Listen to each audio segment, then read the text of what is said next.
Students, in the last session of our class of computer science, computer application of class 9, we have gone through some topics. I have sent one video to you. I think you have gone through that one. In today's session, we will learn two things. One is the syntax of if. Why I say syntax of if? Because I know that one. The use of if and what is if, you know that one. You have done in the class 8 in C++ and in Java. Today we learn the syntax of the if and the syntax of the for the Python. Now see that one, how it will go through that one.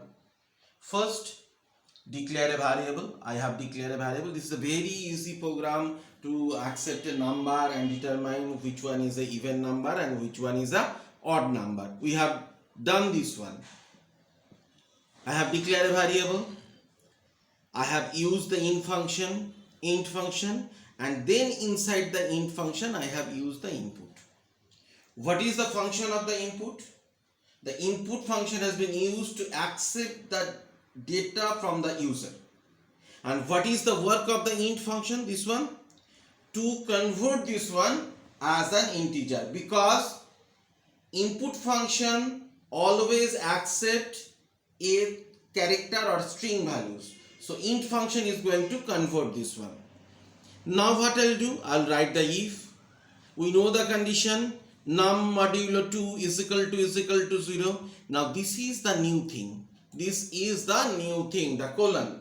In the C++, we are going to give the braces, we are going to give the space and other things. Here what we have done, semicolons, there is no use of semicolons. We have given the colon.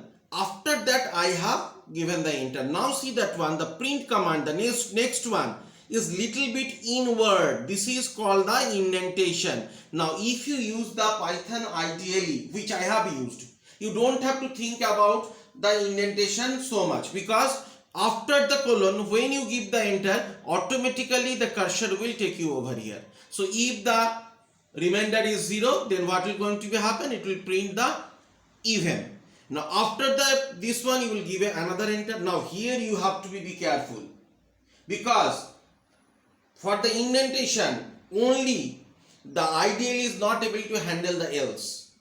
Otherwise everywhere it will take you to the appropriate position, but for the else it will not able to do it. So what you have to do, you have to adjust the else yourself, and else will be just under the if. Suppose if is over here, just under the if you have to write the else. After why you have to do it? Because only the else portion, the ideal is not able to adjust the indentation. In other cases it will perfectly do that one, but in the case of else it will not able to do it. So what you will do, you will adjust the else by yourself, and else will be just under the if. Now the colon, now the print, and the odd. We know that one, if the remainder is not 0, then it will be an odd one. So what things you have to remember? The syntax of the if num modulo 2 is equal to 0, the colon, after the colon. Now one question may arise in your mind.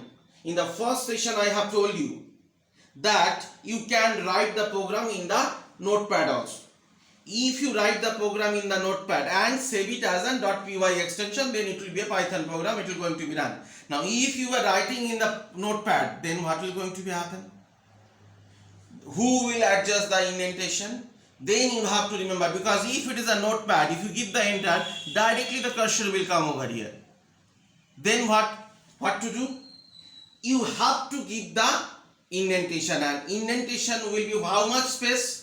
The question is going to be arise in your mind. One tab space. If you press the tab, how much the cursor will go, that much of indentation you have to give. Thank you very much. We are going to learn the for, syntax of the for, especially the syntax of the for, because you know what is for, how to use this one, why you have used this for. But syntax of the for in the Python. For can be used in different ways and with a different syntax in the Python. Different ways and the different purposes it can be used. There is a lot of different syntax over there. First one, we'll see that one, for I in range 6 I have written over there, and then I have written print I. One thing you have to remember once again, like the if, here also you have to give the colon after the for, and after the for the next line will be indented, means little inward from the first line. Now for I, it is a variable in range. Now this range, what is the range? Range is a function. Range is a function. What type of function? It is an inbuilt or predefined function. Inbuilt function means already the function, the code of the function has been written in the Python software. When the software has been prepared, the what is the function body or the code of the Python, it has been written over there. Fine. Now what it will do? It will define a range. I have written 6. Now the range program can take 3 values. One is a start, one is a stop, and one is a step value. But it can take only the start also. If you do not define the start value, by default it will take 0 as a start value. Now if I run this program, at the end of the program I am going to run this one. If I run this program, it will display 0 to 5 because you have not mentioned anything in the start value, so it will take 0 as default. But why up to 0 to 5? Why it is not the 6? Because the range function does not include the last or the stop value in the result. The program, the function has been written in such a way that will not include the last or the stop value in the results. For that you are going to see only how much it will go up to 5. Now the next portion, I have written the for in another different way. See this one? It is another different way I have written this one. For I in range 1 to 6, means here I have mentioned the starting value and the stop value, but I have not mentioned the step value. By default, step value of the for in the Python is 1. By default, remember this one, by default the step value of the Python is 1. So what it will do? It will display 1 to 5. We know that one. It will not include the last step value and stop value as in the results.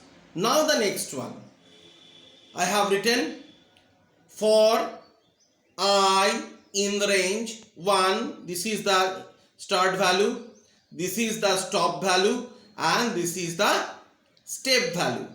Fine. Now if I display this one, then what it will do? It will display 1, then 1 plus 2 3, then 3 plus 2 5. Thank you.